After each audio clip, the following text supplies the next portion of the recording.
Bine ați venit la etalarea banii și cariera pentru ascendent, lună, soare în Leu. Și haideți să vedem ce avem pentru voi. Moon, Sun, Rising, Leo. Ce avem pentru voi?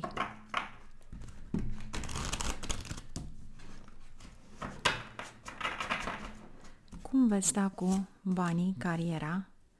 O recunoaștere pozitivă! Foarte interesant!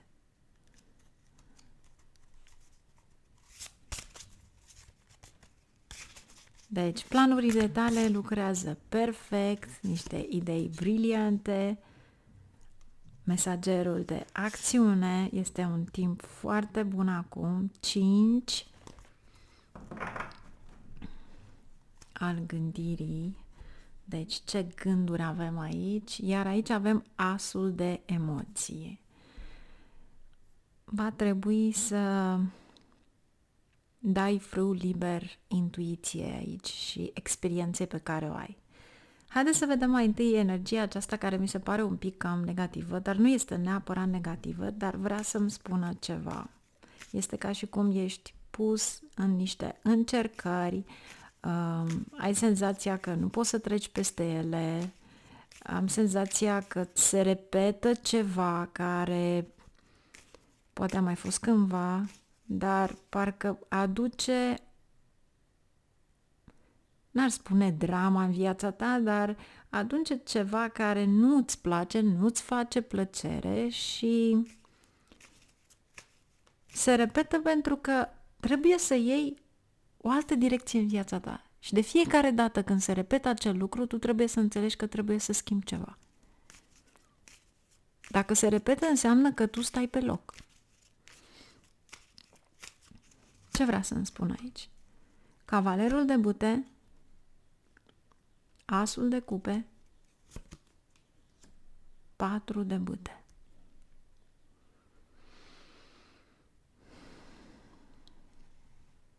Cavalerul de bute poate fi cineva care nu își asumă niciun tip de responsabilitate sau poate că voi vă gândiți la cineva care doriți să ajutați în continuu. Fie este mai mic de vârstă, fie poate fi un tânăr care poate fi copilul vostru sau tânăr. Iar asul acela de cupe este iubire necondiționată și patrul acela de bâte este de fapt succesul peste hotare sau succesul în ceva în care voi doriți să îl aveți sau doriți ca persoana respectivă să aibă. Ce vrea să-mi spună despre acest cavaler? 4 de monede, regele de săbii. Aici am să vă dau un sfat care poate e mai pe ocolite,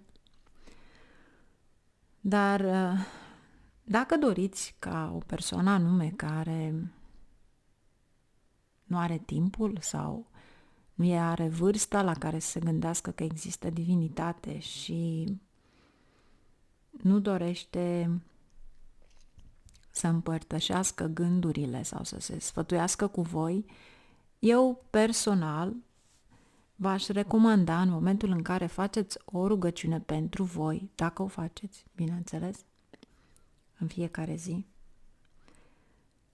să faceți o rugăciune și pentru persoana respectivă, în numele acelei persoane, pentru că acest as de săbii nu reprezintă neapărat ateismul, dar cu 4 de monede este un blocaj prin care nici ei nu știu care este claritatea vieții și ce ar trebui să facă.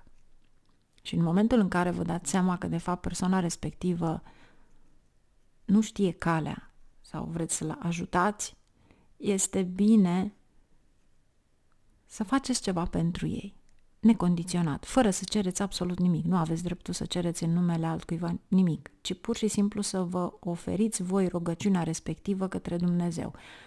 Dumnezeu nu va spune nu. Poate să spună, nu știu eu la altceva care voi cereți în privința acelei persoane. Nu aveți voie să intrați în karma acelei persoane, dar faptul că vă rugați pentru persoana respectivă, numele acelei persoane, să știți că îi va ajuta foarte mult. Și mergem la mesagerul de acțiune și recunoașterea pozitivă. Haideți să vedem acum ce avem aici. Aici cu siguranță sunt oportunități care vin, 4 de săbii, spânzuratul, regina de monede. Orice plan pe care vi-l faceți, să știți că va merge perfect, dar universul vă spune că acum este momentul să vă odihniți puțin pentru că vă îngenunchează. Dacă nu vă odihniți voi, atunci vă îngenunchează universul. Pentru că sunt foarte multe eforturile pe care le-ați depus, v-au obosit atât psihologic cât și fizic și vă îngenunchează. Ați ajuns la o limită. Deja sunteți acolo unde trebuie să străluciți. Deja sunteți în recunoașterea propriu-zisă. De ce nu ați avea puțin grijă de voi? Sau, dacă eventual vedeți că e o oboseală constantă, atunci veți spune că poate din cauza stresului, din cauza muncii, din cauza somnului, lipsei somnului.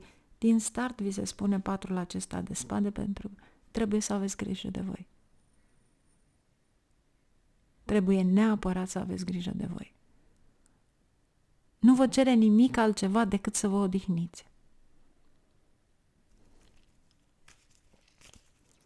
Ce vrea să-mi spună mesagerul de acțiune?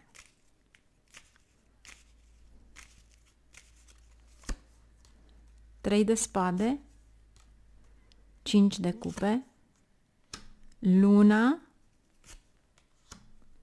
regina de bâte, pajul de săbii. Deci aici vine un mesaj. Dar vedeți voi aici, poate nu vă așteptați la acest mesaj, pentru că aveți de-a face cu niște oameni super importanți.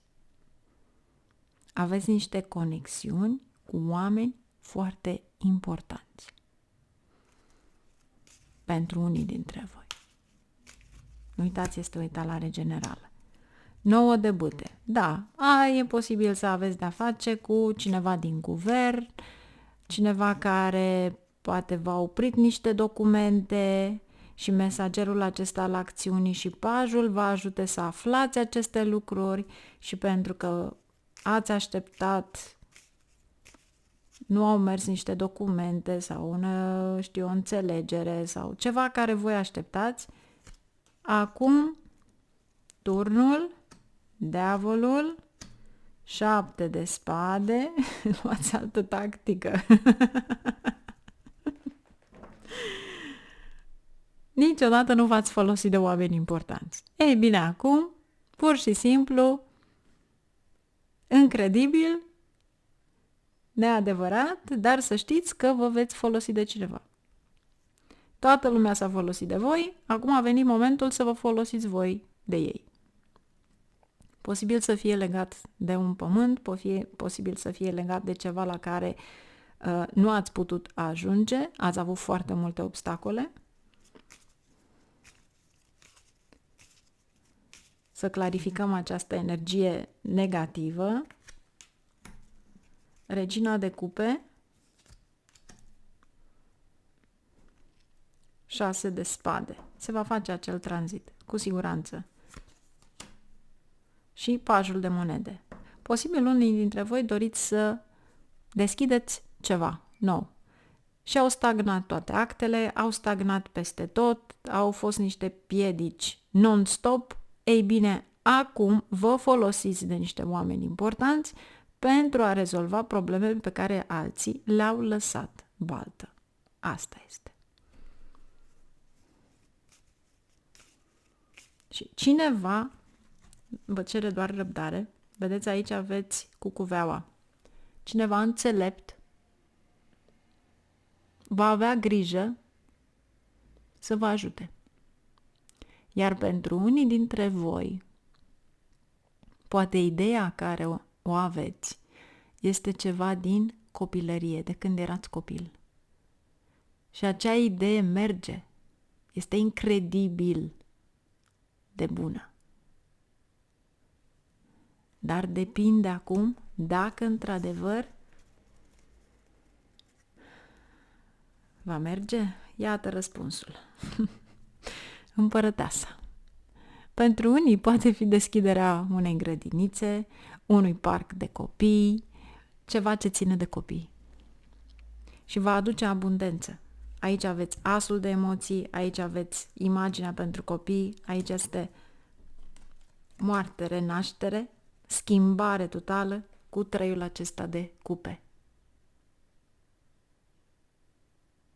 Dați la o parte orice, luptați pentru că veți lua.